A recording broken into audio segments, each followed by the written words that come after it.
Dembe omukyala gwe bayita Dr. Sarah Birete, chairperson of Global Network of Domestic Election Monitors and executive director of Uganda Civil Organization and Center for Constitutional Governance CCG. Nendo zainza okubera ku remote connection. Asemba ajja kubera Mr. Jonas Johnson, head of the vision of EEAS Africa of Africa and East Africa.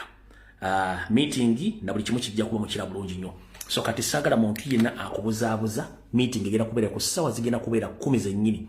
Kwata essimu yo gicharginge tugende mu summit eyo byomu oberenga wetegese. So sagala muntu akubuzaabuza ku ssaawa ezo beera mwetegefu. Bwe tuva awaawo katugende kalanga akaddako. Akalanga akaddako. Abakulembeze ba National Platform mu kiwayi ekiwangalira ebongereza. National Platform People Power UK demonstration. National Platform People Power UK chapter leadership, they have organized the demonstration at the BBC Broadcasting House, Portland, Paris, London, W1AA. Demonstration will take place on Friday, 27th of February 2026, time 11 a.m. to 5 p.m. UK time. Free all political prisoners in Uganda. Sanctions all human rights abusers. For more information, please contact the organizers at their official email address, officialukpeoplepower@gmail.com, or on their telephone number +44 75 97 73 6065. Kekano akalango akabakulembeze ba National Platform obendo lya Bungereza bakutegeeza nti egenda kubeerayo okwekalakasa ku lunaku olwokutaano ndoza wiiki eno nga bagenda kwekalakasiza kusunsulira amawulire ga Bungereza ofisi zaabwe enkulu we ziri bajja kubeera mbungi. Kati awo maze okuyisawo obulango bulungi nnyo njala sooka kuyisawo wano disclaimer ne confirmation. Tutandise tutya. 1.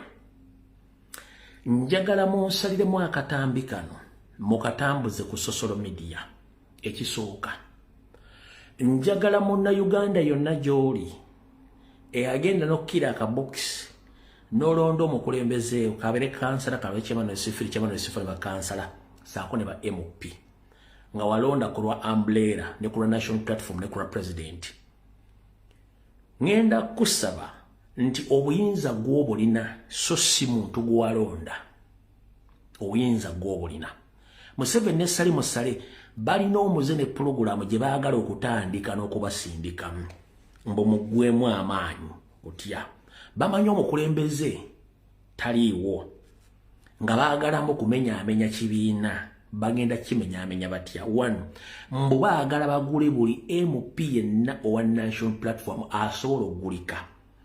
Era njagala bateekateeka bw'owulirawo MP eyagwa oba eyayitamu ng'akulosinze n'agenda mu NRA oba Museveni ng'amututte, saagala oggwemu maanyi. Oyo aba yali nti yatujja mbuzi teyali waffe. Ne bwe tunaasigaza ba MP basatu nga basigadde be baali ku nkyukakyuka, abasigadde zaali nkwezenge. Njagala nkuteeketeeke nkiddamu saagala munna Uganda ogwemu maanyi olw'ebigendo bya Sali Musale ne Muhoozi ne Museveni ne Anita Amongi nti simanyi kati gundi agenze oyo agenze ng'omuntu abaamulonda basigadde. Njagala bateekateeka omanyi bulijjo mbateekateeka bibituukawo nga saagala bumaate mugundi agenze no. Obuyinza buli muggwe munnansi kuba gwanyigirizibwa. Oliyo aba atunze kutegeera kwe na mutwe gwe na buyinza bwe mwamukwasa. Abatatutte kwagala kwammwe na buyinza bwammwe aba agenze nga ye. Kati ngenda kusaba gyonna gw'oli kubanga gye bujja kubagala tuzannya akandolindoli. Mbotogwemu amaanyi mukuba ba MP bagenze basaze bagenze mu NRM. Museveni ali willing okugula buli muntu yenna agulika kubanga ayagala legitimacy, kubanga ayagala kujjawo National Platform, ayagala kujjawo Kyagulanyi.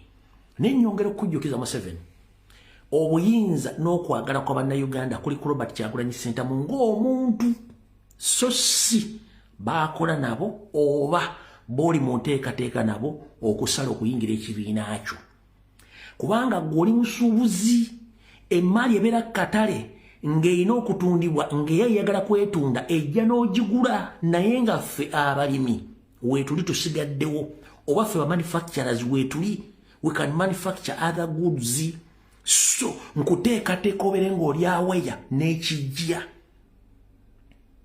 nkuteekateeka obere ng'omanye ekijja nti abagenzi bameka ffe tetufaayo ffe abalonzi ne Kyagulanyi waali abasigadde tetulina gye tulaga nga bwe ndaga nti ekitatta muyima tekimumalaako nteeze Museveni bonna atalaba MP bonna abaagwa n'abayitamu nga Kyagulanyi waali oba okoosekoose mu gaalumonde kye nkugamba nti ekitatta muyima tekimumalaako nteeze so njagadde muleme kubeera surprised era tembowa budde mubaleka ne bagenda nga bwe balina okugenda ffe ne tusigala nga tusonga mbeere nga bwe kiri mu lutalo nti afa babuuka omulambo ne mugenda mu maaso kubanga singa ofuna ka feeling nti bannange ono bamusenze kati mbivuddemu okomi wano olutalo luba telugenda kugguka kitegeeza nti buli afa tubuuka omulambo ne tugenda kitegeeza buli MP agenda okwetunda oba agenda okulosinga genda mu maaso mpaka kuba tuluwanya olutalo luno lunene nnyo nga luzibu okubadde okugyamu enkwezenge zikyalimu era zikyalina okusengejjebwa okuvaamu so kino kibagambye mubeere nga muli awo about it saagala mubeere nga muli disappointed mwate gundi yagenze no kubanga Museveni kyasobola kwe kugula tasobola kulunda babe ye ebyobufuzi ebyo byakugula buli ateekeddwa okugula kyolava nakugamba nti buli munnabyabufuzi mu Uganda ng'oggyeko Kyagulanyi ayina price tag nakuga buli munnabyabufuzi mu Uganda ng'oggyeko Kyagulanyi ayina price tag agula asomako obusomi nti ono wakawumbi ng'akalina ng'amuwa ng'akyusa ono wabukadde lukaaga ng'amuwa ng'akyusa ono bamumma akalulu ono yakawangula ne bakamubba sobola mutriginga nti kale kamuddiza obuyinza bwe mutwale ekyo mukitegere bulungi nnyo bwe mba mukitegedde saagala mubeere surprised lwaki mbaga muleme kubeera surprised kankikunnyonnyole nga tetunnagenda eri one ekiwangaazizza Robert Kyagulanyi Ssentamu vidiyo evudde kwanjula etandise ekiwangaaza Robert Kyagulanyi Ssentamu n'ekiwangaaza ekibiina kya National Platform mu mayengo gano gonna mwe abali mu comment section mwe babloga bakomenta abakola morning shift abakola day shift evening shift ne night shift mwe muwangaaza Robert Kyagulanyi Ssentamu era mwe muwangaaza ekibiina kya National Platform kati ye n'omukulembeze n'ateekamu amaanyi ge okuba nti asobodde okuvaayo okulabisa enkwezenge ekyalema Litadikano Kizza Besigye FDC yafa kubanga Litadikano Kizza Besigye yagenda silent against the morals bonna Museveni bye yamusigamu Kizza Besigye tasobola boogera mafuuko era mu FDC tewali yali asobola kwogera ku muntu yenna eyamukulembeze mu ki mu FDC mu ekintu kye mwakola ne mukubira abantu enkwezenge bonna ddewa ne musevinga president musevinga ekibiina nakati essaawa zino kye mulina okukola era singa Besigye teyasirika era singa Besigye yayogererawo singa FDC kyali strong ng'enkwezenge zadduka dda naye ekizibu Besigye yasirika enkwezenge nezejovaana nezikola kyezikola nakati zikyakikola enkwezenge yasimbi yadde ensibambi fe munupu kye twagaana nti omuntu tukutegedde no tukubirawo nti onalimuka Museveni lizibu n'ogenda okusevinga ekibiina okumanya mwakikola bulungi nnyo yensonga lwaki n'abaagala okusala bakyatidde okumanya mwekikoleza bulungi yensonga president akyalina credibility kubanga yabagamba mulo balabira ku bikolwa byabwe ebikola mbiraba so kati mbagambye kyonna ekijja mukitegeere nti tugenda nakyo enkwezenge zikyalimu ekyalima Besigye okukola Kyagulanyi akikoze yensonga lwaki bamulima empindi ku mabega opposition nti yabambula mugenda kulebe mutalabangako before nga Museveni tannalayira ekyo nkibawaddeko assurance awo tuvuddewo ebadde clarification nakubategeeza nti mubeere aware of what is coming before kati kambagambe ekirala ku lunaku olw'omukaaga if I'm not mistaken najja nenkola video nenjogera ku b'eŋŋanda za Kyagulanyi abasinkana Yoseferi Tibahabulwa Tabasiro mutabani wa Karekyezi nagiretanga security alert ne mbagamba singa nziramu okulira nti mwasinkanye Museveni ngenda kusoma amannya gammwe saasoma mannya abasinga obungi mukimanyi nti nze bwe nkola video sigiteekamu kifaananyi kya muntu kubanga mba simensioninze linnya abateekamu bifaananyi ebyo oba okwogera amannya ago bakikola ku lwabwe so singa nze kubanga nze sitta kibe nga sina kikene nyandusu nkola general information oba general message kati ye nnyini yo gwekwatako muntu eba yagimutuuseeko dda abagimanyi kati nabagambye nti baganda ba Kyagulanyi basinkanye Museveni mwafunye ssente abala ne mufuna n'emmotoka nga mwagala kulinkinga information Robert Kyagulanyi Center muwa waali kubanga abamu mwali temwagala Kyagulanyi atuuke waali nga mwe mu family nti buli muntu waba ne ssente nga ye muntu alina ssente babaagala okootolinga family kati bwe muvaamu abalala ne basuumuka ne batuuka ku ddala erya waggulu abasigadde mu family batebawulira bulungi kuba baagala controllinga buli muntu yena ali mu family kati omuntu omu ava mu family n'abayitimukako wabula ate basobola omulyamu olukwe kati nkuwadde presidensi eyo n'ekyokulabirako kitegedde kati njala bagamba mu basebo ne bannyabo baganda ba Kyagulanyi abasajja n'abakazi nabawoninze nti businga nziramu n'empulira nti mwasinkanya Nyandwe ngenda kusoma amannya meeting yasooka mwasinkana Nyandwe ku faamu giyabba ekisozi kubanga kumpi nnyo n'okuva ewammwe gye babazaala Gomba ne mugenda abala mwamusinkanira Kampala kati njagadde bbawulamu abala mwasinkana Kampala abala mwamusinkana ku faamu giyabba ekisozi ne kati njala bagamba omuntu yenna gwe nziramu okuwulira nga sinkanye Nyandwe nga mwagala kutta muganda wammwe ngenda kujja amannya nga asomere ku mikono n'ebifaananyi mbiranazo mbitadde mu akaivu yange yonna nja kubalabisa mpaka kuwulira bubi nja balabisa mpaka kuwulira bubi naye sinna mentioninga linnya lya muntu sinnakola kifaananyi kya muntu nti ngasse video ze sigatta video ezange nzikola nga ziri organiki era ne byonjogera mbyogera nga biri organiki bwe mba nkoze message ng'erijje ne bajjeno gwe beetuddemu ne mutulamu bulungi nnyo n'agitegeera kati nakoze information ng'erijjeno ng'era eri organic nga simensioninze linnya lya muntu sitaddemu kifaananyi kya muntu wabula abataddemu ekifaananyi be bamanyi n'abamensioninze amannya be bamanyi sikirinaako idea yonna nvunaanyizibwa ku bye nayogedde ku lw'omukaaga ne bye njogera essaawa zino naye amannya bwe nziramu n'empulira nti mwamusinkanye ngenda gamenya n'ebifaananyi mbite mwe munaamanya kubanga wano Kyagulanyi n'akeera enkya mu nnaku zino n'agamba nti kati awambye Museveni oba mu nnaku zino zitubuzaayo Kyagulanyi n'awamba gavumenti eyo mwe mugenda okubenefiti nga sesso sifi lwaki muli olukwe musajja nga mwe muyitibwa baganda ba Kyagulanyi nti bwafuuka president mwe ogenda okufuuka first priority lwaki mumulyamu olukwe n'enkwezenge fenamu tebajja natumanya kubera tebatumanyi ne mugenda okubeera ba first priority ne lwaki ate muddira omukisa ne mutandika okugunaabiramu obukokkoliko baganda ba Museveni bali mu kweyagalira by'obugagga bya Uganda naye ng'abalwanira Museveni muleeta mu buyinza abaganda bonna engumbagumba zaabwe ziri mu bibira endala ziri mu nnyanja endala ziri mu ntaana naye nga baganda ba Museveni bali mu kulya mu nsi olukwe bali ebibugagga bya Uganda kanama kye tubagamba abantu balwanirira eggwanga ku lwa Kyagulanyi mwe mugenda okusooka okufunamu so siffe nze tebamanyi nakummanya naye kye tubagamba tukolerera ggwanga naye mwe mugenda kulya muganda mu olukwe kuba mwamu famire mwali mukirowooza nti mwe mulina okubeera basipironi nga mulina ssente mwe bagagga nga temusuubiramu muntu yenna mu famire kujja kubeera nga ali successful lwaki mukola ebintu ebyo so njagadde okuyisaawo clarification ey'okubiri mugitegeere bulungi nnyo amannya ngayina n'ebifaananyi any other meeting ngenda kutta ebifaananyi n'amannya ngenda gatta ekyo nakyo nkivuddeko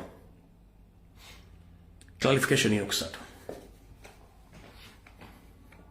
eno message njagala muginsindikire muganda waffe era munnamawulire akolera ku CBS FM ne BBS Telefina gwe bayita Dr. Sam Kazibwe.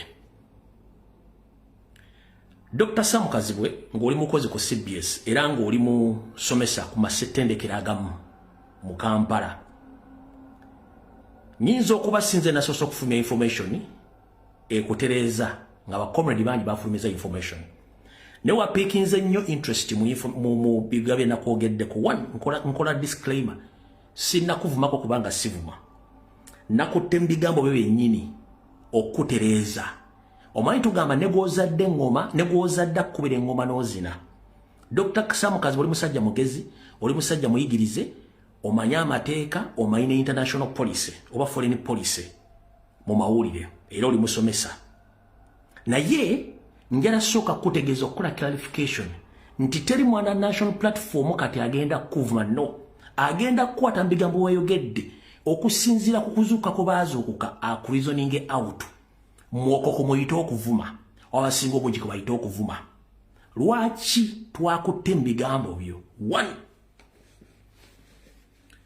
ekitawaanya TV ne radio station ba political analyst ne ba politician mu Uganda ki ekintu eki nti bakyaliko ordinary way of addressing issues zeziriwa nti bannayuganda baali babawa opportunity nga bebalowoleza w'okubategeerera.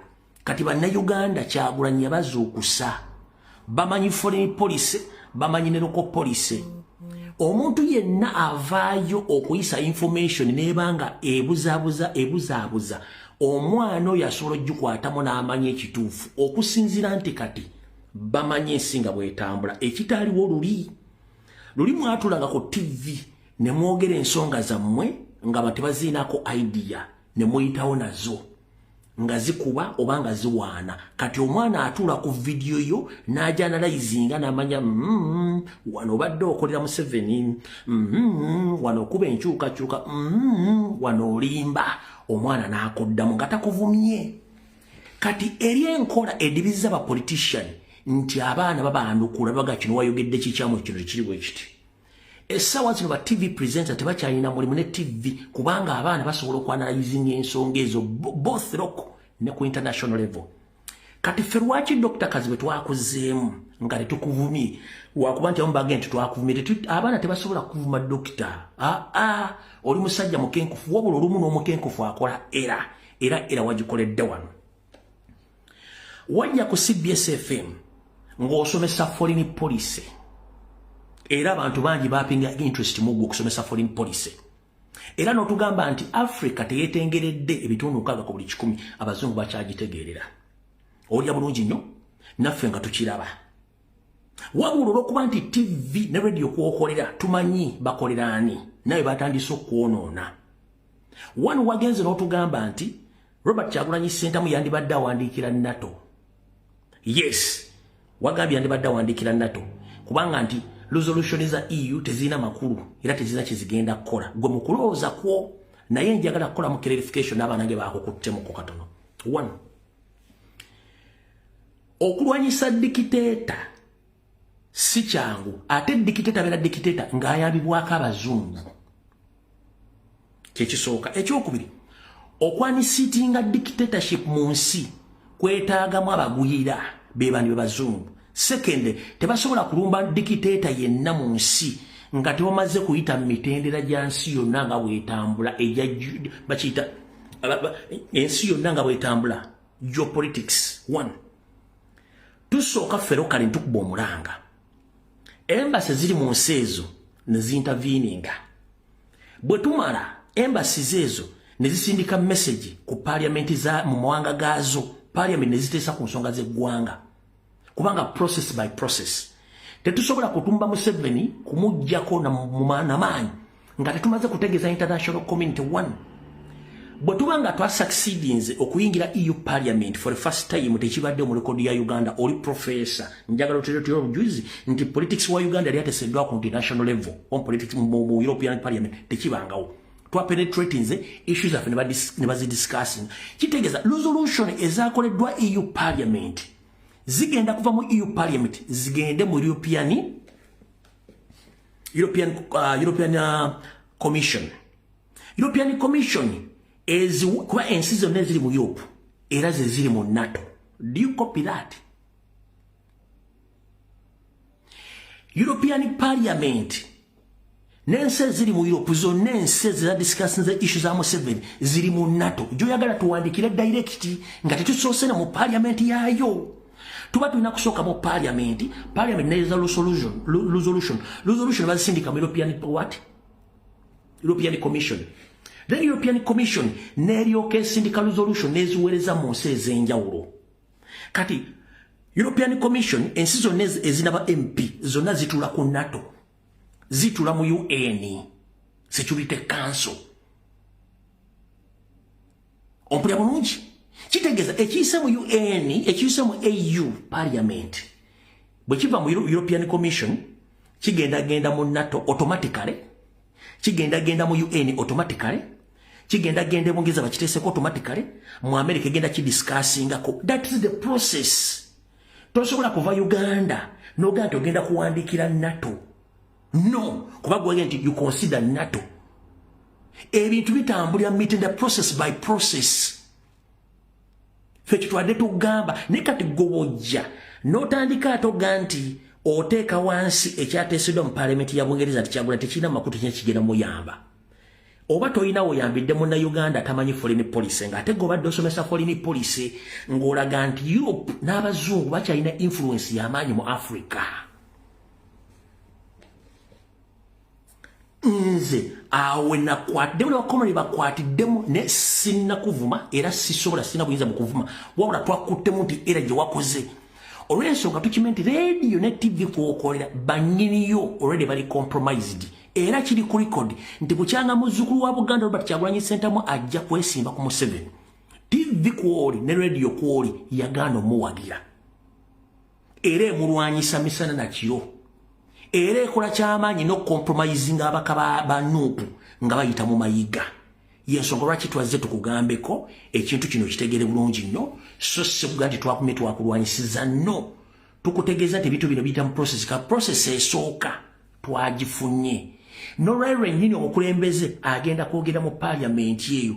Era nnyongera okujjukiza nti bajeti ya Uganda n'ebitongole bya Uganda European Union econtributinga ebitundu 45 ku buli 100 ku ssente eziddukanya ebitongole bya Museveni bya gavumenti ye.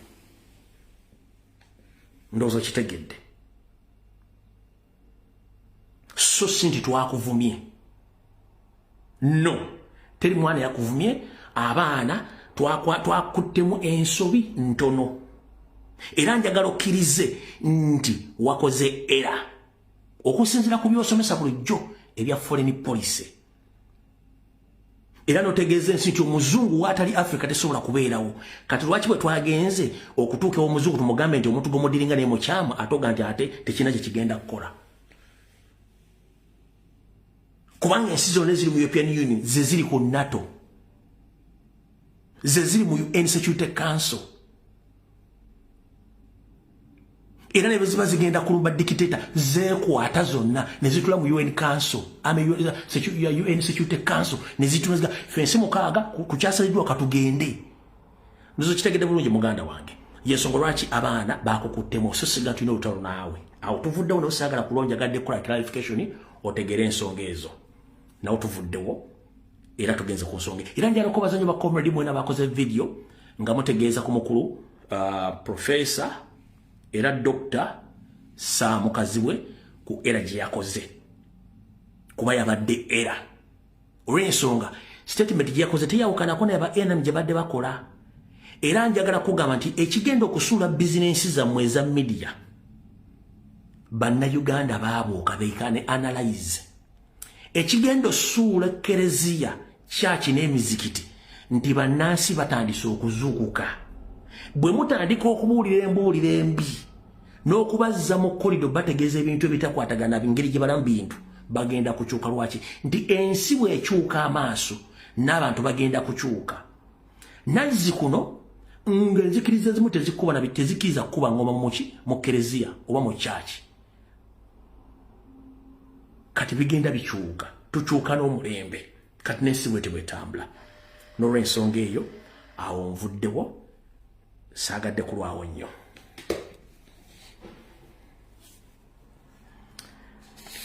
bwe mmala okuvaawo nga maze okutegeeza muganda waffe oyo kati nakano kansooke nkayisa obulungi nnyo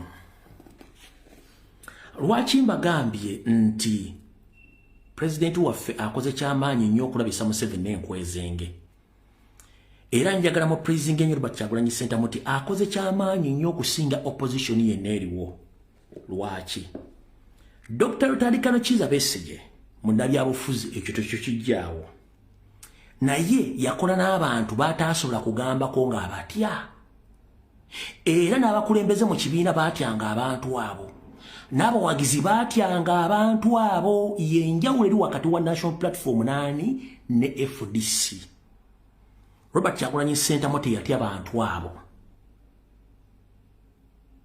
abawagizi ba National Platform tebaata bantu abo babagambako bakomekeza bafuuse ekimisota ekyo mukitegedde bulungi nnyo era kyekyo enjawulo lwaki Besigye ne FDC efudde nti baatyanga nnyo okwogera ku bakulembeze baabwe babulira ekituufu fe wano kyemukoze si nze nkikoze mmwe mukikoze kyeŋŋambye wano Dr. Kazibwe nti the moment mugaana okutegeera nti ensi ekyuka abaana be muzadde kati ensonga bazitegeera n'okubasinga mugenda ssanga obuzibu awo tuvuddewo kati olwali baŋŋambi bagenda kusabira Dr. Rutandikano Kizza Besigye bonna bagenda mu mmisa Mukama bakingirize wabula eno yendowooza yange era njagala ogiwulirize bulungi nnyo n'obwongo bwo njagala onkwate bulungi nnyo n'obwongo bwo nga tokyusiza mu kigambo kye ŋŋenda kwogera ompulya bulungi nnyo Rutandikano Kizza Besigye amaze yesimbawo emirundi ena gy'emyaka 20 Engineer Winnie Byanyima y'omu ku baagenda mu nsiko okulwana ne Museveni era aliko muninkini wa Museveni Engineer Winnie Byanyima abadde mu bitongole bya UN ebyenjawulo okumala emyaka kati zigenda kule emyaka 10 naye 2 bwe gitaba 2 giri 15 I stand to be corrected emyaka 15 nkwata bulungi yes Rutandikano Kizza Besigye babangadde opposition leader for 20 years nga Winnie Byanyima abadde ku bitongole ebimu amatabi ga UN at one time mwali muliddeko Winnie Byanyima ng'alina waawaabyo musango gonna mu kitongole kyonna ekikwasaganya mu kumulinyirira eddembe ly'abantu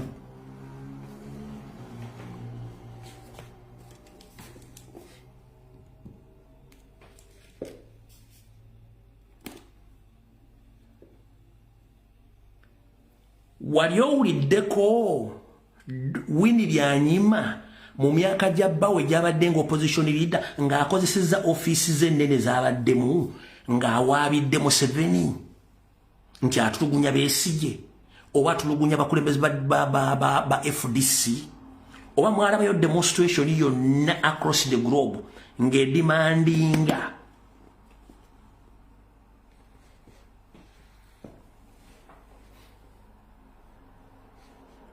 njagala munkwate bulungi nnyo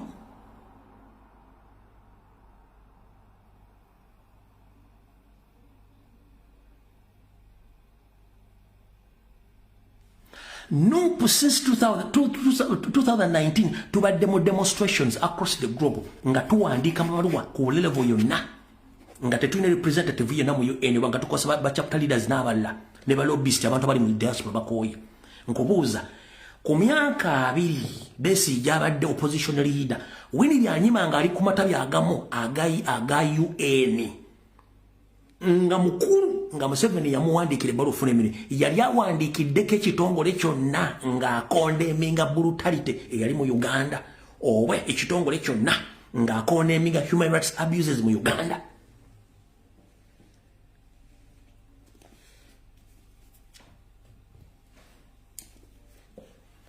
oba ya petitioningako USA, UK, EU, ICC na petitioningako nga petitioninze ku bikolwa bya Museveni byabadde akola mu ggwanga emyaka ejjonna.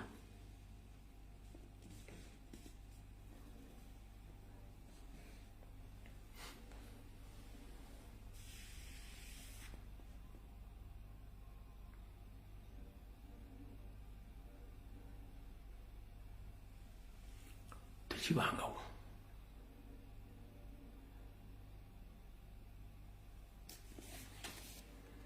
Bw'omaze okitegeera kakkana fokasinga. Kakkana kola ki? Fokasinga. Oyagala kuŋŋamba Winnie Byanyima abadde tamanyi Merijani Buraka so fixa the Black Widow abadde tamanyi.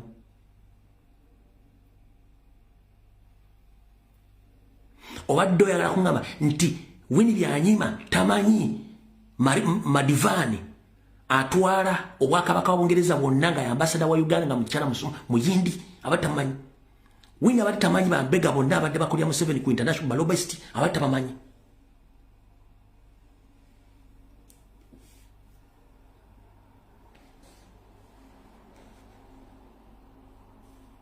Mweke nyini mwe muzudde balobest ba Museveni.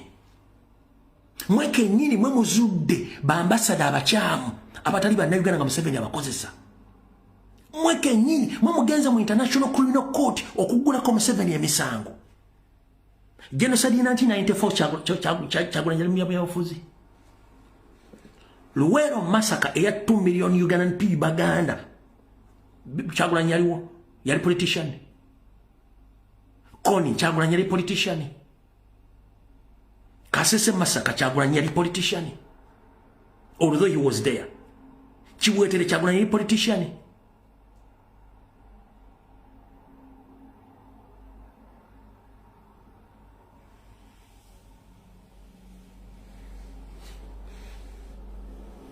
So, mugende mpola. Baleme bavuga speed. Era tebakuza mbibozi musimanyi Nuupu tekolaga ina opposition. Opposition ki? Wano wenjagali onkwatira omuntu opposition ki yandibadde akolagana nayo? Opposition ki? Mboye kimutute mu NRM Kyagulanyi agana okuorganizinga opposition. Opposition ki gyandi organizinze nga DP Museveni mau yajimajinga ne NRM. Nkuwa facts. Kyagulanyi organizinga opposition ki nga DP yamajinga ne NRM. Kyagulanyi organizinga opposition ki nga FDC yamajinga ne NRM. Kyagulanyi organizing opposition ki nga benyini balwana ne Kyagulanyi nga bagala kusanyawo kibiina kye. Nga ne mu parliament bakutuuka kulonda buli omu atawagira gavumenti. Opposition yagala organizing. Mwagala banaze bigere abafuwe matu abasaleko nviri abakole ki. Mweke nyini mwagamba Kyagulanyi simu nabyabufuzi mbwera tasobola abulamu. Abali machuwa nga muli ba politician mwakola wochi. So, tewa muntu ye nakusiriwaza mbya aganya okukola ki? Musimanya aganya ko ajo muli bana bato ba nursery school nti babagenda organizingira mu kirasi mutandiko kuyima ffe tuli embata ento tetumanyi kusoma tusoma nga tuddamu M234. Abasajja bakulu mwina n'envi mu nkwawa. Kati musala muddayo ne munagireka opportunity mu Kyagulanyi ensi egenda kutegeera. Kyembagambye nti bere careful nnyo ku bantu bano. Statement kati tulinga abali mu campaign kati zennyini. Propaganda after propaganda. Blackmail after blackmail. Crossing ziringa crossing. Why? Kubanga eno bamazizaawo. Buli agenda mu katale okutunda n'amazaawo adduka kunoonya byagenda kuddamu kutunda. Bate munakitegeera. Buli yadduka mbu avudde mu opposition agenza mu NRM abadde wa NRM lwakuba nti eno gy'abadde amazizaawo alina kuddayo kunoonya birala.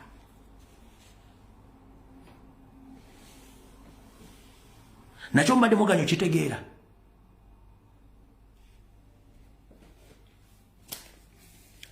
awo tovuddewo katuddeko olunaku olwaleero olukulu ennyo olugenda okubeerawo mu ggwanga lya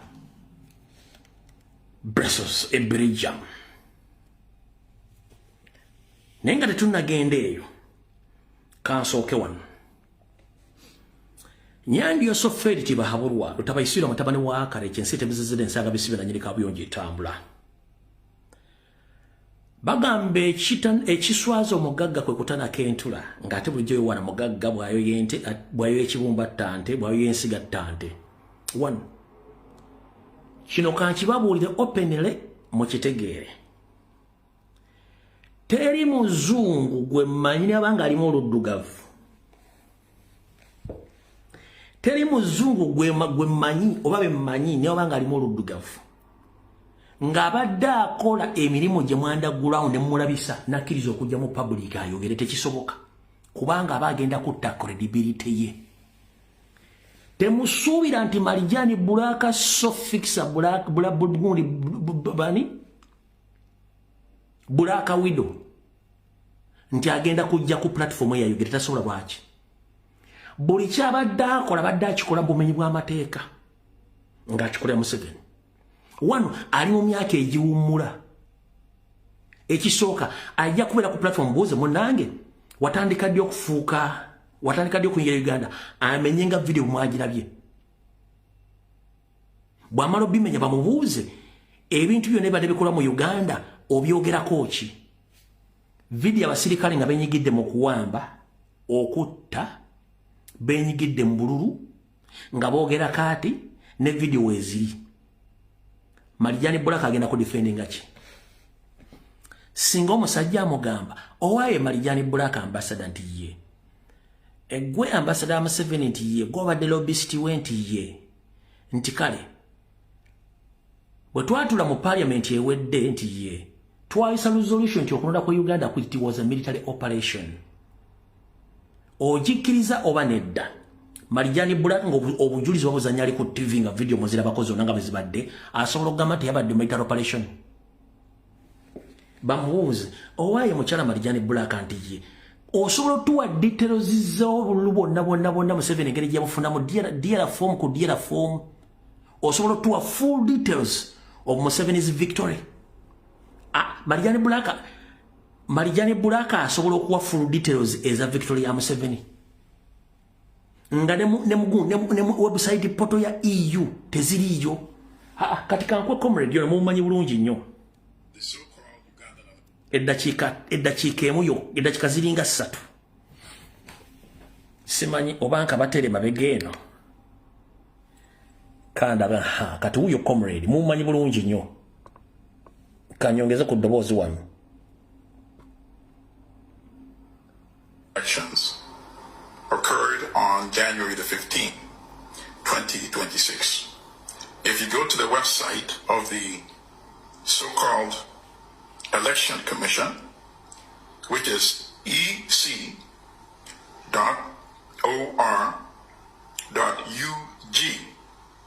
you will see that almost 2 months later, the results of the so-called election has not yet been posted.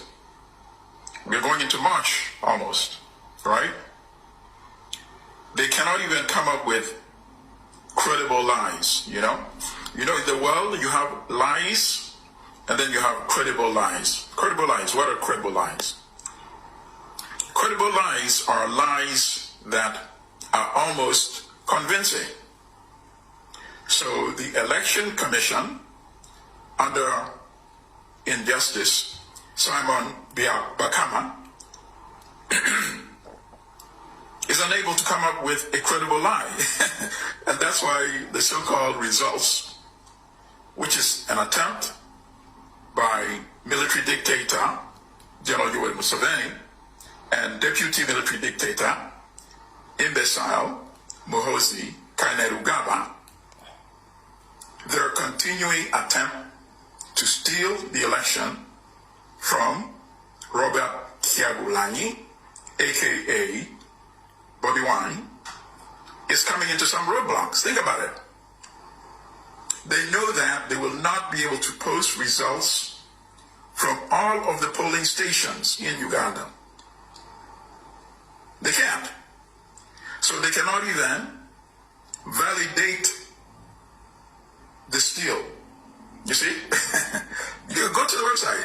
Anybody watching me, and I have to give credit to Dr. Nico, who, of course, is a renowned activist on behalf of NUP member in the Netherlands.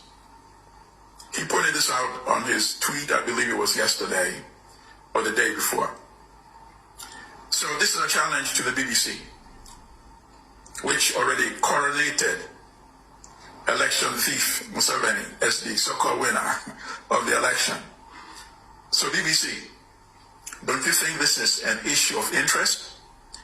Should you not ask Injustice Byabakama, why is it that several weeks after the January election, we're heading into March now, the results of the presidential election are not posted on the official website of the Election Commission? Or perhaps Byabakama is not willing to validate and put his name on a lie that is so incredible that it has no credibility at all. So my challenge to the BBC, many of us are beginning to suspect that you're partisan and propagandist on behalf of General Museveni and imbecile General Muhoozi. My challenge to you is to do a story on this issue. And for the rest of us, Ugandans, who will not and cannot be fooled, we know who won those elections. Robert Kyagulanyi, aka Bobby Wine. And since now the two dictators, Museveni and Muhoozi, have exposed themselves naked to the world, that they cannot even get their own hand-picked election commission to validate their lie, we continue to urge the outside world, without whose financing this regime cannot survive, not to give them a single penny. We're talking about the World Bank, talking about the IMF, we're talking about the EU countries, and I have to commend the EU members of parliament who roundly recently condemned in their speeches in parliament that this was not an election, but this was a military operation in Uganda. So they must be commended for that. But now we have to go all the way. Not a single euro, not a pound, not a dollar to this illegitimate regime of dictator Museveni and dictator Muhoozi. Thank you, sisters and brothers.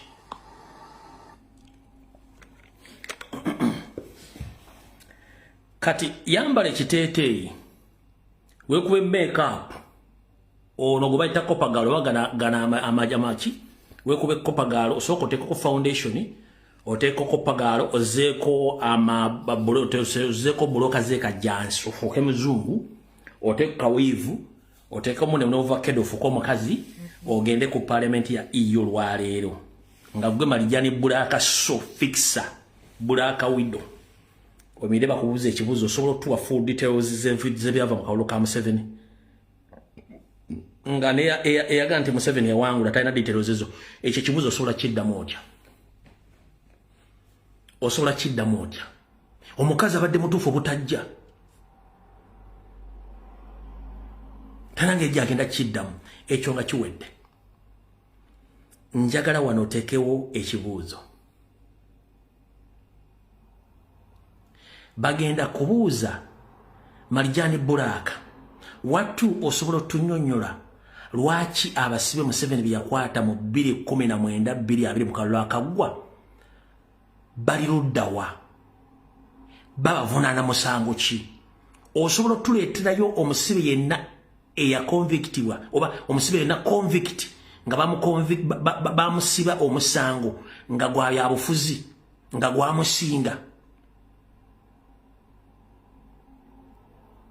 abasooka mu 2020 basooka okukwata ba political prisoners gye bali bamubuuza nti why abasibe abakwatibwa mu kalwa akasooka emisango gy'abasinga asobola okuleeta purufu yonna nti wali omuntu wa NUP yenna yasingibwa omusango mu kalwa akasooka nga gwa byabufuzi. Marijani Black ajja tandika, you know, your worship, you know, Mr. Speaker, you know, ate kasita omuzungu nagire emirundi esatu nga bakujjako microphone tuve waawo mamubuuze Madam Ambassador, let us talk about this current concluded elections of 2006. Yes, we have all evidence that it was a military operation. We have videos and each and everything, and including all the political prisoners who were arrested. Can you provide us with the proof that all those political prisoners, they were convicted in courts of law? Can you prove atandika okunagira nga talina go bali basinziza musango bya bufuzi nga taliyo? Lwaki Museveni buli gwakwata amunyigiriza ate kukkiriza, bwamala okukkiriza ate amwetondere ye abere nga ali innocenti?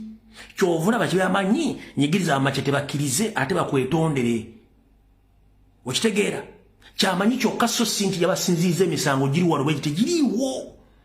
Kati omukyala talina ngeri gyagenda biddamu, alina kudduka. Kino kamba assurance ku mukyala emyaka gyenkaaga gyagenda okuweza 7 omuzungu ku bazungu bemmanyi tasobola kukkiriza bajja mugamba nnyabo obadde part and parcel of all crimes against humanity in Uganda. Kati bamala ogumusinza omanyi omuzungu bw'amanya nti giwunye akugambira mu mind I was working on orders or interests of Museveni. Nothing I knew deeper. Sina bye nali manyi bya munda. Naye nga mulina obujulizi nze kati mumpe pre-bargain. Nga mulina obujulizi nze kati mumpe pre-bargain. Pre-bargain okkiriza omusango ate n'ofuuka ate okkiriza omusango n'osaba ekibondezo ekitonotono ate n'ofuuka omujulizi mu musango. Gomanyi nti omukazi asobola okukikola Museveni. Nabaga nze nakoleranga Museveni nga manti ebintu bakola bina bituufu, naye obujulizi mba mulina nga embubunda ze kati nze kale nyinza okuba nakikola nga sitegedde kati nzikiriza naye ate nsobola okufuuka ate omujulizi mu kino ng'omuzungu nti okay, no problem. Museveni aba tamaze ku kyemalire ya mu comment section. Museveni era oyo omukazi wadde bannayuganda muli mu katyabaga, Marijani Black ali mu katyabaga kubajjukira yabadde azibaziba emisango gyonna gy'amanyi nti mituufu. Kitegeeza oyo omukyala ate ali mu buzibu n'okusinga fuutu soja. Oyo omukyala ali mu buzibu n'okusinga bafuutu soja bali e Kampala. Oyo omukyala ali mu buzibu n'okusinga Honorable Muwanga Kivumbi.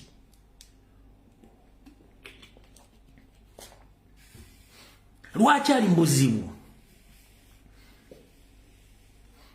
Yenyigira mu butabanguko bw'omukulira mu kinaana okutolosa Museveni n'okubawa empapula za UN ng'ate alumiriza Obote n'ami nti baatulugunyanga abantu. Ng'ate Museveni gwa defendinga yakoze ebisinga ebyabali. Okimwe bwe kikitegeeza oyo omukazi bantu baga nti yafudde accident, yafudde cardiac arrest wa blood clot, oba yafiiridde egundi Brussels nga yafudde. Oyo Black ali mu buzibu n'okusinga erweru. Kati ka video kali ke nabaterayo lulinga nzanye eddoboozi wattu ka video nga batereddeyo mu kadakika 15 nga bamu interviewinga mu face ye ng'ayogera bulungi CAI nga yali amu interviewinga musajja oba munaggana. Njala kaba waako eddakiika ndowooza 6 wayogera ebintu byonna byakolera Museveni gwe nawe olyoka oggula obwongo nti omukyalo naali mu buzibu kubanga ne UN esobola okuzzaayo okuva mu kinaana bano baafuna batya empapula era balebo baali kogonayizingibwa batya ono interest yagijjawa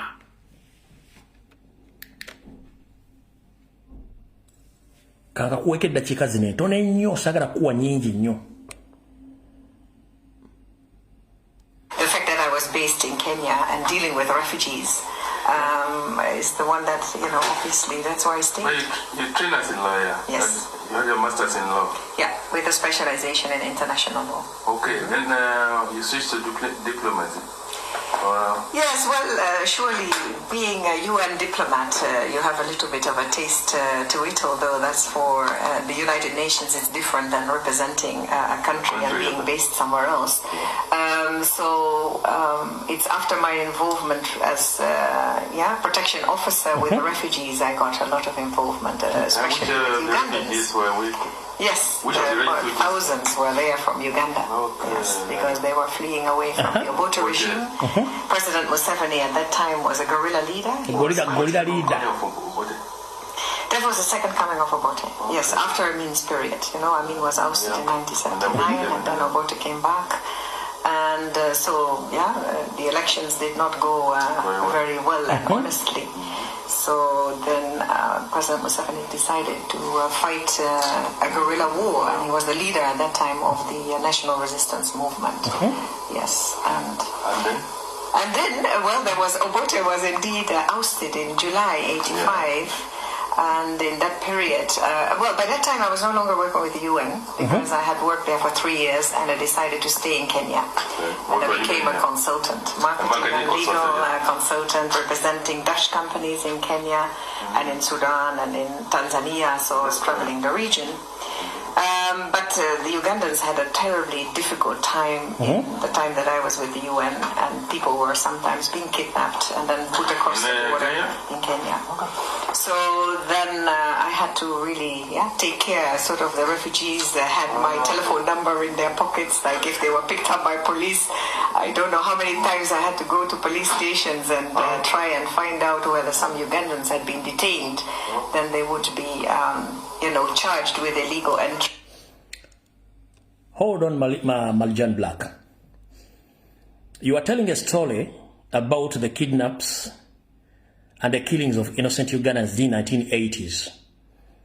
As we speak right now, the man whom you defended, that is Museveni and his regime, they are doing exactly and even more than Obote and Amin.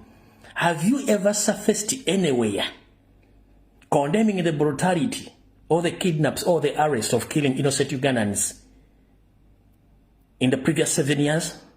Have you ever come out and condemn as you did to Museveni? That is my question. Have you ever, whenever you say that there was brutality during Obote's regime and Amin's regime, you helped Museveni and his family to escape because you mentioned the kidnaps and killings. That is exactly what is taking place in Uganda. Have you ever come out to condemn the kidnaps, the killing of innocent Ugandans, most especially the freedom fighters, foot soldiers, and other public figures? Have you ever come out and condemn? No. Ndoza ulide bulungi mukyalo oyo.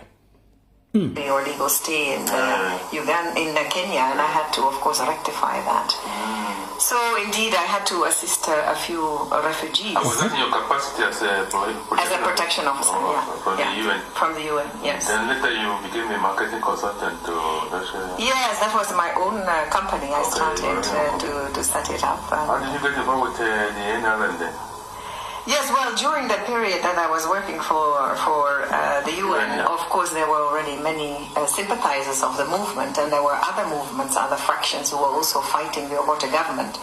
But I believe that the National Resistance Movement was the most serious one. Okay. And I believed in their principles. And so when Obote, now, the second time that he was in power, he was ousted by another military leader called Tito Okello. And that is when Museveni came to Nairobi. And then there were peace talks, which were actually chaired by the former President Moi of Kenya. And that is when I met President Museveni, well, the guerrilla leader at that time, for the first time. And what capacity were you attending the meeting? No. He was actually calling on me because I'd assisted his wife to go to, the wife and children go to Sweden. And there were some other Ugandans that I helped also to go to Sweden. So there were more personal relationships with them? Well, he wanted to thank me for what I had done for the Ugandan people. And because I had been so closely involved with other embassies, he asked me to establish some contacts for the movement. So it's at that time that I started working with those ones who were in the external committee and making contacts with the... Ndowooza otegedde nga ali wali mu EU Parliament bamubuuza ebibuuzo bukyanga wagira Museveni tavangayo ebikolwa Museveni byaga nti baakola abikola n'okusinga bali ono mukyala ng'akoze eki asirisa eyo tuveeyo tugende ku nsonga endala nga batedde ku Facebook mujja kafuna bulungi nnyo kati katudde wano oyo muvuddeko Marjan Blackso Fixa the Black Widow muvuddeko nza mutegedde bulungi nnyo lwaki tasobola kujja mu Parliament kubanga obujulizi weebuli mu video ekitaaliwo oluli obujulizi weebuli tasobola kufiira mu kintu kino ate kati kati yo mukyalo ali more vulnerable than foot soldiers kubanga Museveni akimanyi nti ne bamukwatako muzungu takiza kufiirwa ligaseye lwakiri amuzikiriza olaba yazikiza banne be yalwana nabo naye ate ono omukazi ate jjukire akola ensobi n'ejjako obutuuze bwa Netherlands bwa Dutch n'abwejjako bamafiya abazanyise bajja munyiga bano kati awo tuvuddewo kati njagala osooka okozesa omutwe gwo muwuliddeko omukulu Okello Oryem yagambye nti Kyagulanyi tetujja kusindikayo ambasada waffe kugenda kubeera mu Parliament ku discussinga kubanga Kyagulanyi talina makulu ne Parliament ya EU talina makulu ne statement zakoze za butujju mwakiwulidde statement zakoze eki ziri treasonous za butujju era mbagala mogulako misongo gya butujju kati wano kansooke nkugambe bulijjo mbagamba ekintu wano nti wandikola ekintu okulumya omuntu n'owuzikanga oyambe muyambe ekkiriza yo NRM egambo Marijani Bulaka bw'atagenda mbu kiba kiyambye obutawagenda kuwa Kyagulanyi maki masannyalaze bubbo kiba kibayambye naye mu mateeka gemmanyiiko akatono mu mateeka gemmanyiiko akatono nti bakuyita mu kooti n'otagenda nga bakuwaabira omusango omulamuzi asobola okukozesa etteeka n'asala omusango ogwo nga toliiwo n'agukusingisa kubanga towaddeyo oludda lwo kati EU Parliament si kooti wabula zensi ezifandinga Museveni EU Parliament zensi eziri ku NATO EU Parliament zensi eziri mu UN Security Council era ze zifandinga ebibiina byonna ebikwasaganya okutambuza n'okubeeza oba refugee across the globe kati Museveni bw'agamba Okello Oryem simanyi Okello Oryem mbu tebagendayo kuwa Kyagulanyi masannyalaze bas EU esobola okubeesinga noga nti oke katusale third party nesala third party negamba okusinziira nti ono agaanye okujja tumaze okuprovinga tena kyagenda tugamba buli ekitulina wano yakikola kituufu tetugenda mu amasannyalaze tetugenda gendayo tugenda musaako gwa butujju ekigambo kye wayogedde nti treasonous oba terrorist okimanyi kitegeeza Kyagulanyi omuwadde legalite nti reports zonna ezibadde zipendinga nga Marijani Bulaka yaziteekayo yazibulookinga in fact ntuufu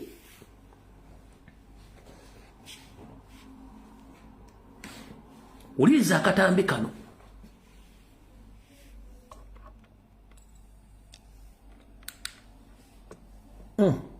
Okello Petroleum atutegeezezza nti minisitule y'ensonga z'ebweru w'eggwanga ne gavumenti okutwaliza awamu siba kukkiriza mubaka wa Uganda eyayikiddwa kugenda gye bamuyise. Whether I receive it or I don't receive it, I will only give it. It is not important, but what I'm telling you, it will not happen. My ambassador will not be appearing. We are not giving Chagulani the pleasure of a Ugandan ambassador sitting next to Chagulani at any platform. Chagulani has committed treason. He's going to betray the good names of the people of Uganda to those Bazungu out there. So we will not give him the pleasure. All right. Mbu. Chagula chiyakoze okwogera n'abazungu mbu yakoze treason. Kati omuntu eyesimbawo n'aleeta claims ze ku international level n'omugamba nti yakomitinze treason. Oba oyambyani mukulu okero olyemu oba oyambyani. Already you've proven to the world that the courts of law in Uganda doesn't function. If you can label a person who was publicly known that he had committed treason, after himself publicly come out to condemn the brutality of Museveni's regime, when you mention a word treason, wait a minute, I treason? Kati tosobola kuba nibani abalira Museveni simanyi. Ne President Joe Logenaza nagamba mpaka kati wagana okumpa kati kuba kati okero oli mu kigambo kyeyogedde kyokka. Ate bwe yamaze kyogera bane balabanga kibokyezza ne basindika Lutuma Kishoke n'amasoga agali obulubuto mbwa atajjewo ajje adifusing okole mu kyeyogedde mbu tebannayogerako kigambo kinnabeerawo kya treason era tebalina nsonga kibagenda kimuteekako okutuusa nga banoonyereza. Lutuma Kishoke muganda wange ojja kwabika wulira Lutuma Kishoke.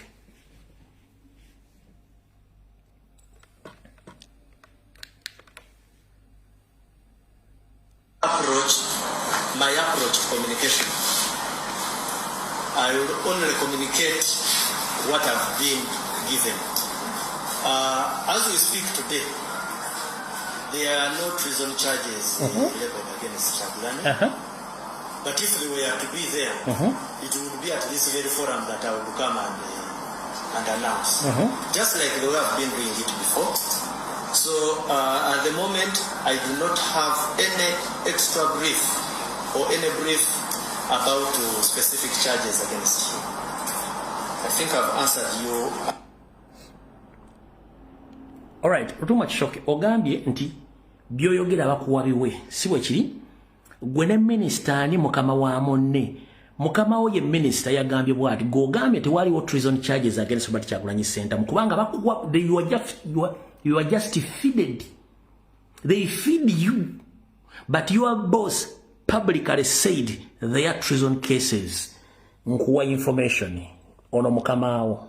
Petroleum atutegeezezza nti minisitule y'ensonga z'ebweru w'eggwanga ne gavumenti okutwaliza awamu siba kukkiriza mubaka wa Uganda eyayikiddwa kugenda gye bamuyise. Whether I receive it or I don't receive it, I will only give it. It is not important, but what I'm telling you, it will not happen. My ambassador will not be appearing. We are not giving Chagulani the pleasure of a Ugandan ambassador sitting next to Chagulani at any platform. Chagulani has committed treason. He's going to betray the good names of the people of Uganda to those Bazungu out there. So we will not give him the pleasure. Kyagulanyi committed what? Treason. Kati atego musajja watu with pregnant eyes. No gamba what? My approach to communication. I will only communicate what I've been given. As we speak today, there are no treason charges leveled against Chagulani. But if they were to be there, it would be at this very forum that I would come and announce. Just like the way I've been doing it before. So at the moment, I do not have any extra brief or any brief about specific charges against him. I think I've answered you. All right. Mukulu Lutuma Kishoke. Ogaba tebakwokyesezza. Oba toyokyezza. Kaneka nkubuuze bwe nti. Embwa azini dog. Nenanyini mbwa dogo ouna. Ani bosi wa munne. embwa azini maguja owa dogo ne nanyini mbwa dogo owner ani boss wa monne. Between the dog and the dog owner, who is the boss? So the dog owner is the boss. So who is your boss? Okeloriem. He said Robert Kyagulanyi Ssentamu has committed treason. So you were told to come on to let the public there is no treason cases. So that means you are just a dog. They just feed you on chains. The boss said that there is a treason cases. For you, I have no more information about treason. When your boss said so, why did you deny the message from your boss? You gentlemen with pregnant eyes. You gentlemen too much shock. You pregnant eyes without reasoning, without using your head properly. One time you ban yourself for Jakweyocha. Nkubuziza maguja. Nanyini maguja. Ani mukama wa monne. Nanyini maguja yemochi ye mukama wa maguja. Kati nkubuziza. Mukama wa yogedde. Okero liyem. Nti walo treason case. Ate kati gugambo temuntu nafuna. Kubanga tebakugolimbwa. Embwa bagifeedinga bu feedings bajuwa buwi mmere. Gentlemen with pregnant eyes, you have a lot of questions, but you don't have answers to answer. There is your top boss who acted in a Drunkard Master movie. Is ever criticizing and threatening Robert Kyagulanyi Ssentamu, and you ever come here defending that Drunkard Master? Even the Drunkard Master doesn't understand himself. But for you, you come and defend something you don't understand. Toina cho defending. Golokuba bakuwadde kawala jina wojo yogera bwogezi mukuru tuma kishokke nkutegeezo jafuna obuzibu. Aho nawo tuvuddewo. Kati tugenze wano. Ezo videos zonna kasoke nzijjemu wano njagala kugaziya na space yange. So mukuru tuma kishokke ndozo otegedde bulungi nnyo. Olimbo oli ku lujegere bakuwa bwe mmere. Ovako kuuma kiro.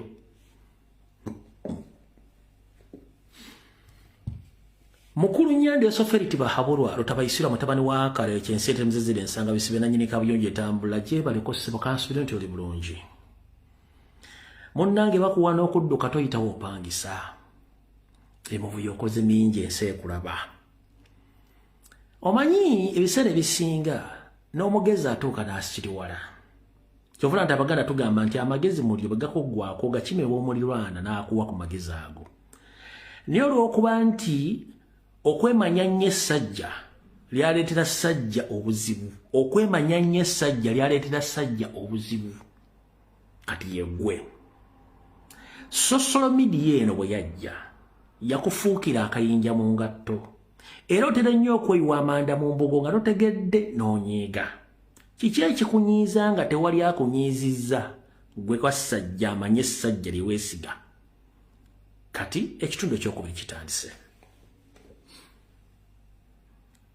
Tuzze tubuulira ensi buli kimu ensi ekulaba era buli kimu bakiina wabula balinze bulinzi ddi obanga okaddiye obanga okoze ki naye essaawa yonna manya information bagirina. Ekyokuyita nakku n'ata ku banduulu tekitegeeza nti tukutte katima. Luno ndi mu Luganda. Museveni ekyokuyita nakku n'atawunya nnyo bantu ku ssaasa nti gundi akutte katima tekitegeeza nti wakutte katima. Akatima oba wakakutteko naye wakakutteko ng'olubuto olulongoofu temuli nnyo ki temuli nnyo biwunya naye kyonna kisigadde nti wakutte katima. Ompulidde bulungi nnyo. Kati mukulu Nyandi Yosoferi okoze entalo mu Somalia, Tanzania, Kenya, Rwanda, Burundi, Congo ne South Sudan ng'ensi ekulaba. Wano wepika n'ogenda otwala abayeekera Tigiri mu Ethiopia ensi n'ensirika n'ekulaba ng'ebyokulwanyisa nabyogera gye byayitanga. Essaawa zino olutalo luli mambuka ga Sudaani eri kati Sudaani katuumu. Ensi eyo bagiteekako arms embargo obutagula byakulwanyisa katale k'ensi yonna. Wabula gwe olwokuba nti omanyi gwe sajja n'otandika ng'okugula ebyokulwanyisa ng'obiyisa e Uganda ne bingira South Sudan ne byambuka ng'oze ensi tekulaba. Kati essaawa zino olwokuba nti oyagala legitimase ng'omaze otubba akalulu wakutte olukolomera essimu oba n'oyita mbalobisiti bo bagambe Muzeeyi Trump eri olw'okuba mbu gw'osobola okuyimiza olutalo lw'omumambuka ga Sudaani. Ne weerabidde nti Kyayi ne Ma 16 ne Mossad bamanyi nti gwe atunda ebyokulwanyisa ebiri mu kutulugumbula abantu mu Sudaani y'amambuka. Kati gwakubidde essimu n'obaga bategeeze a Trump administration nti gweko omuntu akyayina embavu esobola okuyimiza olutalo lw'eri era osobola okwogera na buli omu ali e Sudaani y'amambuka.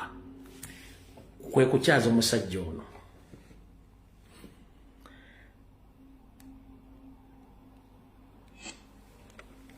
Kwe kukyaza omusajja oyo.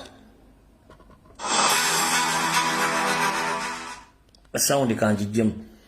Museveni yakyazizza Ssaabatujju wa Sudaani y'amambuka ali mu kutugumbula abantu nga kiteeberezebwa akatta abantu abakisooka bagenda mu kakadde. Oyo omu ku bassaabatugunbuzi aba Sudaani ali ku kiwayi ky'abayeekera oyo yazze bulungi nnyo n'asinkana Nywande Yosoferi Tibahabulwa. Omulaba n'amusinkana.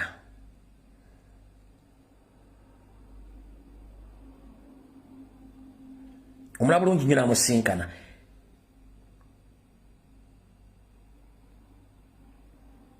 Oyo y'omu ku bassaabatugunbuzi batta abantu e Sudaani.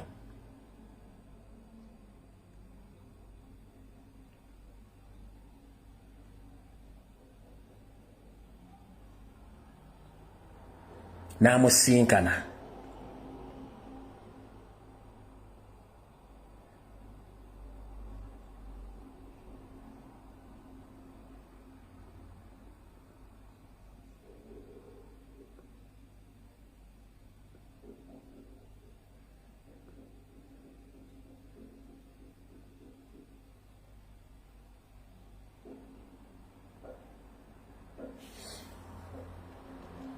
Bw'amala omusinkana olwo lutalo luli e Sudan. Olwo lutalo luli e Sudan nzijjamu amaloboozi olw'ensonga nti mulimu amaloboozi olumu corporate nayo esobola tukwata. Ne mulimu amaloboozi g'abantu abattiddwa obukadde n'obukadde. Kati ezo n'emmundu z'olaba Museveni yazigula nga ziyitewe. Museveni yagula emmundu nga ziyitewe nga zigenda okutirigumbula abantu. Kati ye gurupu yo omusajja Museveni gwe yasinkanye yeeyo abantu bafa.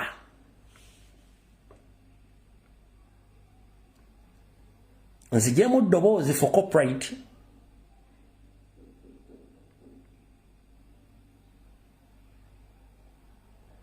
Nzijemu ddoboozi for corporate kuba mbeera mu music abantu bafa.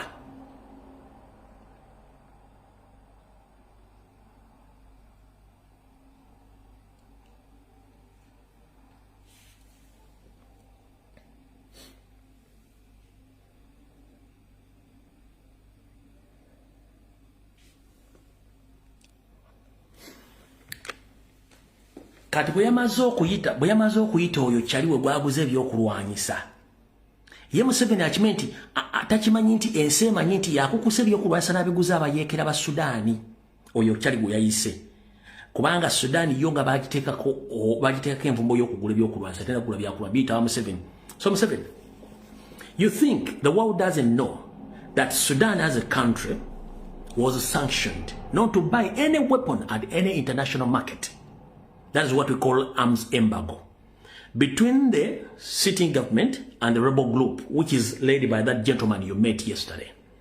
But unfortunately, according to your understanding, you think that the world doesn't know that it's you who move around the world purchasing weapons of mass destruction. And those weapons pass via Uganda, South Sudan, up to Sudan, up to Khartoum, Sudan, where the fighting is still continuing between the rebels and the government. The world knows, all the spy networks across the globe, they know that they were behind the killings of millions of Sudanese people. But for you to think that the world doesn't know.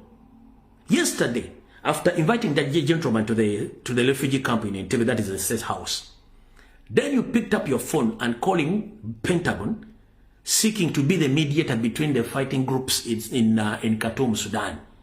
You think that they don't know that the one who dealing arms selling. The world knows that it's you behind that war, and ever have been exposing you that all weapons of mass destruction which are killing people in South Sudan and in the Northern Sudan, it's you who purchased those weapons. Yensonga lwaki mulaba ebyokulwanyisa ebiyite Tanzania ne bajjako amasanyalaze muloza biba biragaluddawa. Yensonga lwaki ku Jingalo ne bajjako amasanyalaze ne bayisawo zituleera nga ziriko amatundu baali ebimoto bijja Uganda.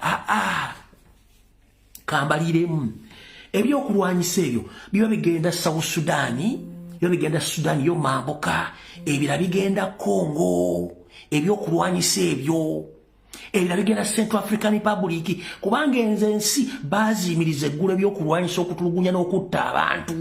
Bulijjo mbalete mukyebuuza. Bana mubeera mu Uganda bakitundu ki? Ababeera ku luguudo lw'e Masaka waliwo ennaku ezituuka ne bajjako amasanyalaze, emmotoka z'amagye ne poliisi nga zidduka ziri mu kwolekera ebyokulwanyisa bye bino mubadde temubuukanga. Lwaki tebagalekako amasanyalaze?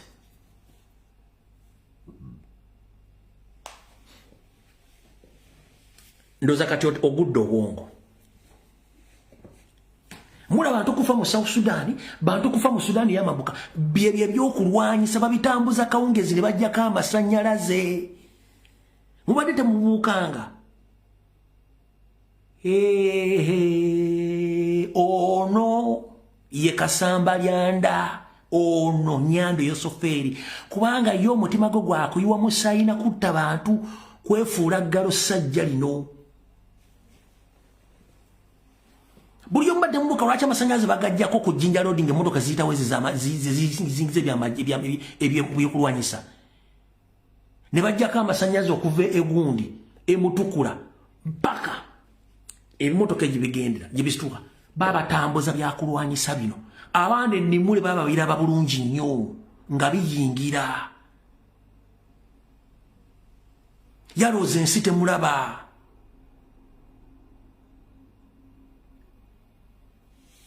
So Museveni, you are the problem of East and Central Africa, like your brother. So Comrade Masembe yamperezze eddoboozi ne nangamba nti bazanyire nga it's another addition, the information between Congo, the conflict between Congo, Rwanda and Uganda. Eddoboozi liri mu dakiika nga 6-8, njagala muliwulize bulungi nnyo. Yensonga lwaki Uganda tusobola kukulaakulana, twengejize mu bintu bingi nnyo. Abaana mugenze mu ddungu siba kuba nti eggwanga terina ssente nno. Abasajja bano ba warmongers buli wamu bateekawo ennyindo zaabwe kubanga alina bamusambira omupiira. Njagala muwulirize eddoboozi lino bulungi nnyo nga nfundikira mu katambi kano ak'olwaleero. Njagala muwulirize eddoboozi lino bulungi nnyo. Comrade Masembe yaŋŋambye ndi bazannyire muliwe bulungi nnyo.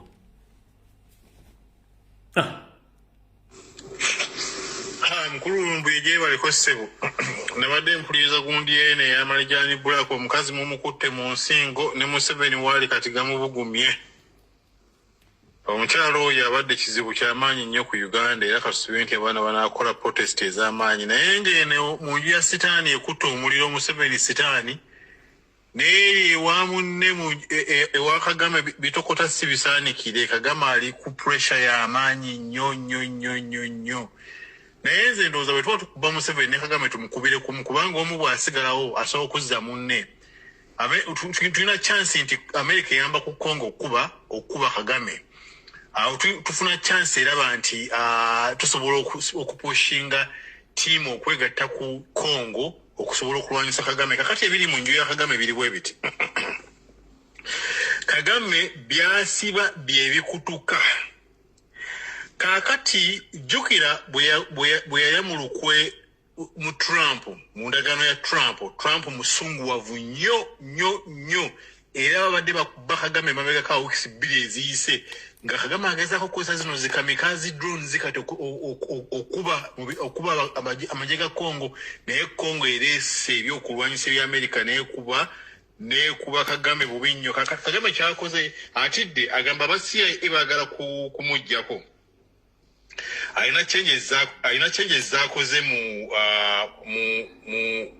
bamukuuma mu ba intelligence ye. Akyusizza omukulu wa intelligence abadde ali in charge of intelligence bamuyita yene linyanga linvudde mu mutwe naye ngenda ku forwardingira details ezo ngenda kafuna kagunda ku forwardingire.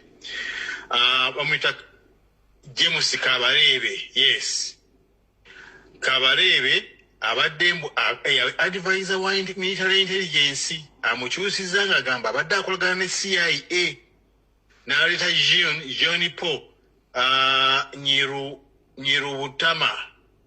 Nyirubutama wataddewo oyo omupya kalina links ku CIA atidde ng'eyanyiza Trump amanyi nti essaawa yonna CIA military coup eyinza okuhappeninga e Rwanda ezo changes azikoze. Bw'avudde awo n'akyusa pilot we abadde amuvuga for the past 15 years. Pilot we amukyusizza n'ateekawo omuddugavu omunyarwanda kati ye pilot we omupya amuvuga.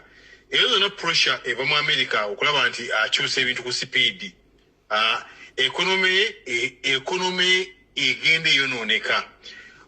Omwezi guno n'oguyise inflation increasing in Rwanda.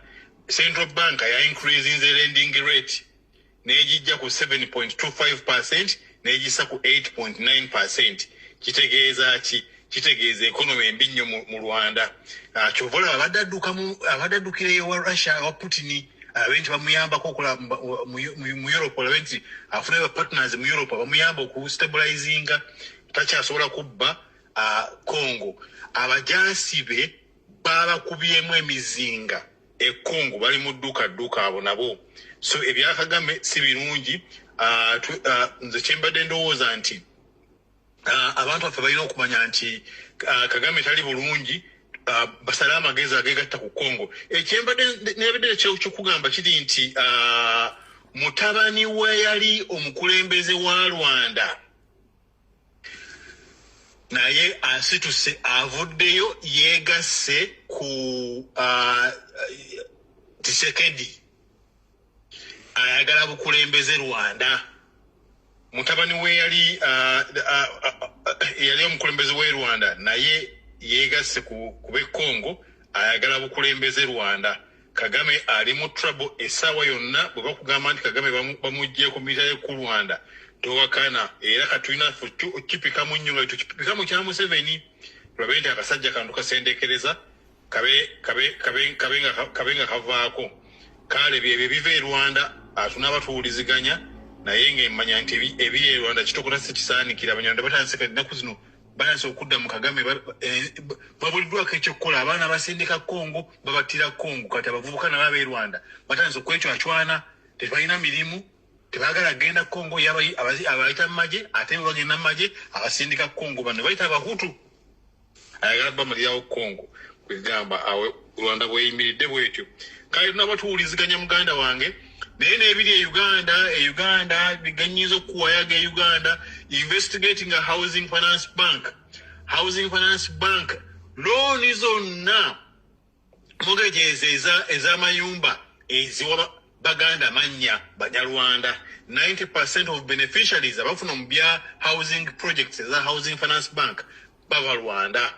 Ekyo kintu abanyarwanda balina okukimanya bamanye nti n'ensi yaffe bagitwala egenda mu mikono gy'abanyarwanda. So kintu kikulu nnyo ekyo era n'ekirala kiriwo e Kampala awo ekitambula e Kampala awo biri mu URA. Salimu Sale akoze obuvuyo mu URA ameesinze up operations za URA emabega kaawo mwaka oguwedde nga kunaatera okuggwako URA yali egezaako okukyusa system yayo gye bayita e-tax electronic tax system eya URA ng'eri bagibbiramu nnyo ababbi ba Museveni ne Kagame bana bahackinga banks nga babba URA bagibba bubi nnyo tebamanyi ngeri gisente gye bazibba abantu bakiryalinga emisolo gyabwe mu system ya URA nga ne ba custodian ne ba system nga tebamanyi olina gye n'agamba ffe twasasudde dda nga yina some sort of receipt kiri photocopied alaga nti naye ogenda okebera mu system ng'omusolo yagusasudde kumbe tanaba kusasula mu musolo ebyo ababaire emabega sale kati mu e-tax system eno babadde ba procuring e-tax system sale nga alina kikampane kye kyayisaawo okufuna ddiiru eyo eri mu bumbi na bumbi bwa ssente z'omuwi w'omusolo kaakati abaana including procurement manager n'aba technology abaala bonna ababadde ku project eyo ne batandika abakola vetting ya companies abaana bagobye kampani zonna ezeetaba mu lwokaano olwo olw'okukyusa e-tax system kubanga ekisookera ddala waliwo influence eyaleeva mu state house nga Salim Saleh agiri emabega gwe muzimu ogusindika agugire emabega ne wabeerawo abamu ku kampani ezimu ezaali zibadde bawa zaawo abaana abamu enguzi abo nazo ne bazisazaamu era ddiiru eyo nze nkubuulira omwezi nga sinava Kampala nagiriko nakola ne presentation ne kampani emu y'abayindi so agenda afunye gali nti final results bakiyiwa ekya e-tax kya URA so emivuyo gyonna egitambula mu Uganda ne boolamu URA n'abali mu URA Uganda beebuuza lwaki URA eteekamu bendera za kkala z'e Rwanda mu kitongole so bo babiriivinga nti Rwanda y'emu erina omukono ogubba ssente mu URA ogukyusa ebintu by'emisolo mu URA Rwanda nga gavumenti nga era akakundi k'abaana so ebimu kubidestabilizing ebirimu ebigenda maaso e Kampala n'obuvuyo mu Bank of Uganda ababba ssente mu Bank of Uganda ba gavumenti ya Museveni.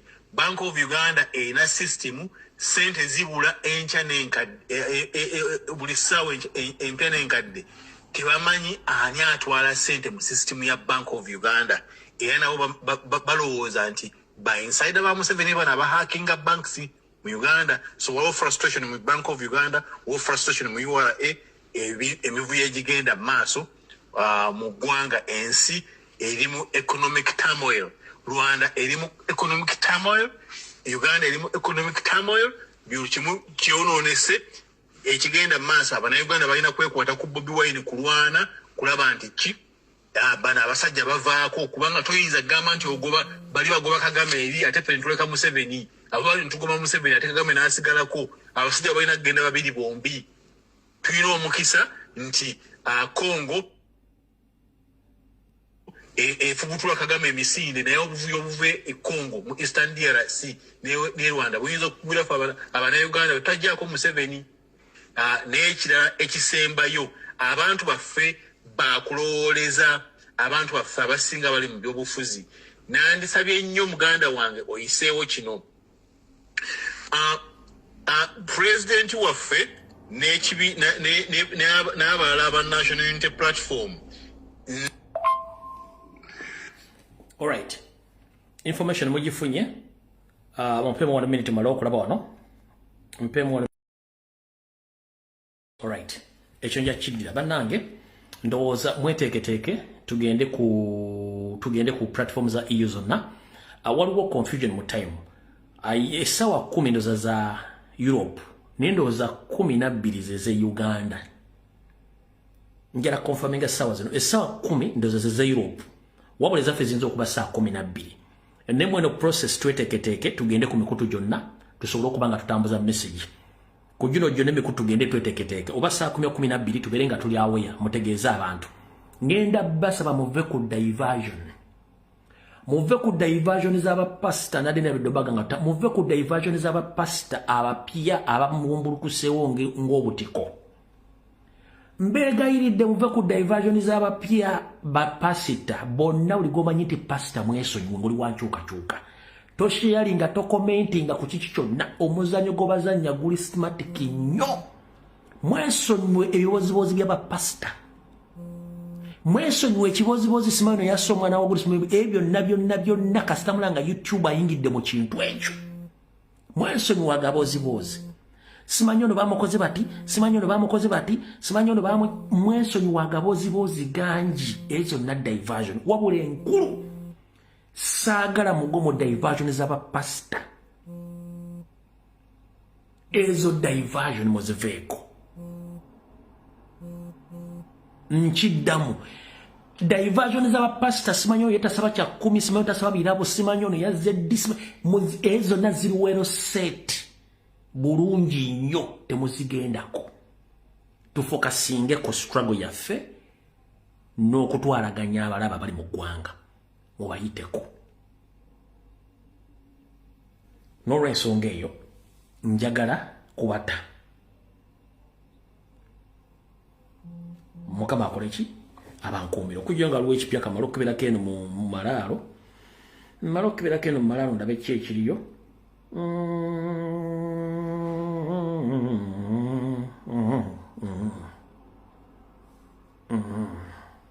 tewaliiwo